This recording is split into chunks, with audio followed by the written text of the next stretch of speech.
Coleman Hughes is the promise of modern media made manifest.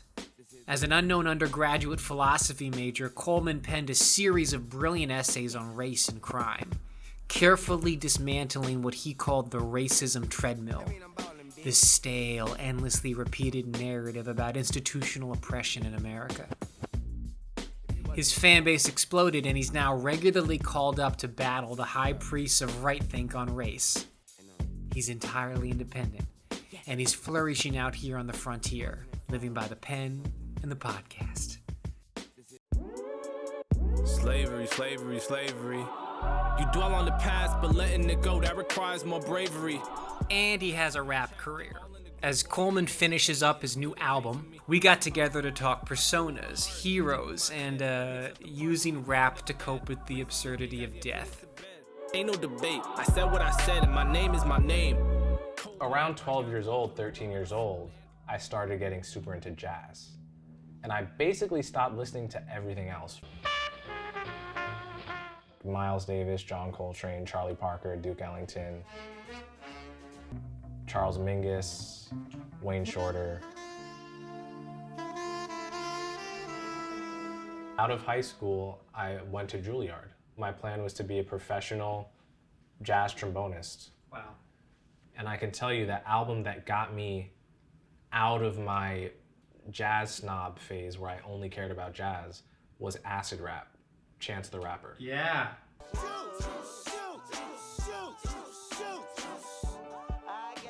And Chance's style at that time really lent itself to beautiful expressions of pain, like the song Acid Rain affected me so much. I am a new man.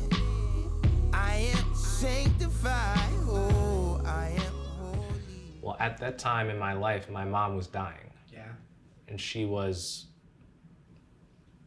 literally withering away in front of my eyes from cancer. Shrinking physically and in pain, in horrible pain. And I had no idea how to deal with it. I had no idea how to deal with it.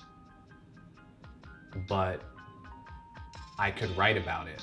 My mama always told me, Coleman, you should go to college, please. She opted for the jar instead of coffin, but either way, she dead and gone, so ain't nobody stopping me.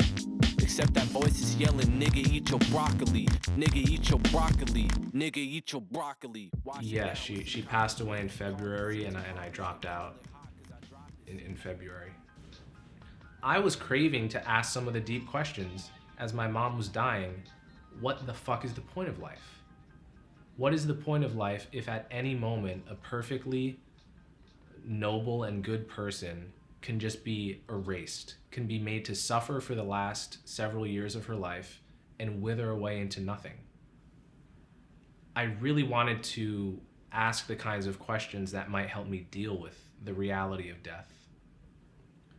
And I couldn't do that at Juilliard. I couldn't do that at any music school in a serious way.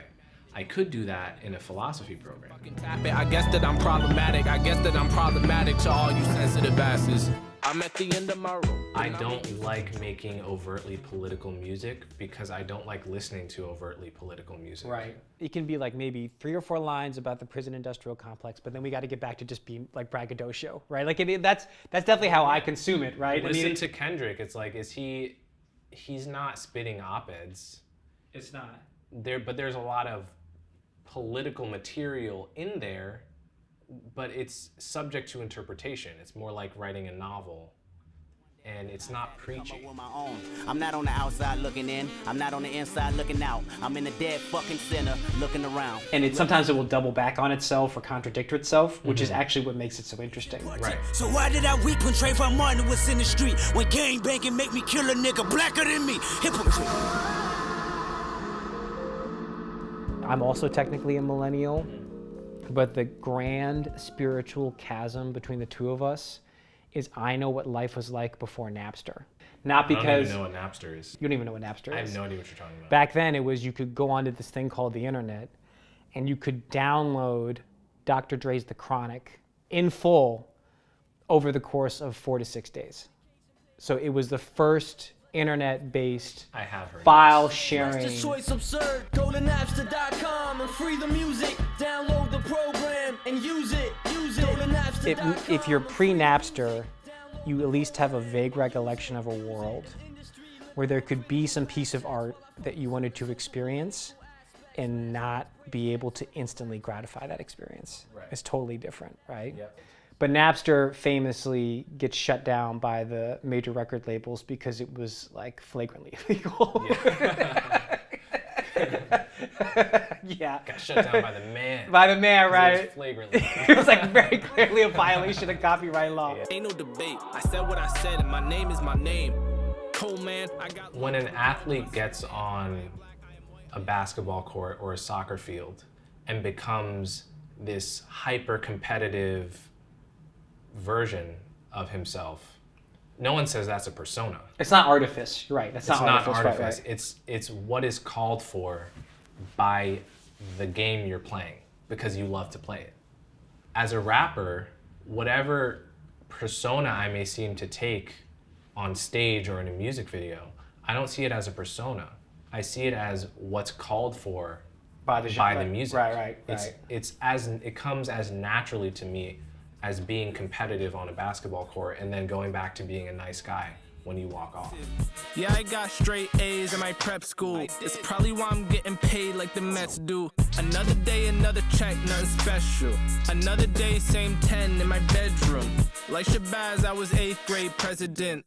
Playing jazz became my pain medicine. Saw you in Congress, wrong color skin. Caught in the spotlight, raw venison.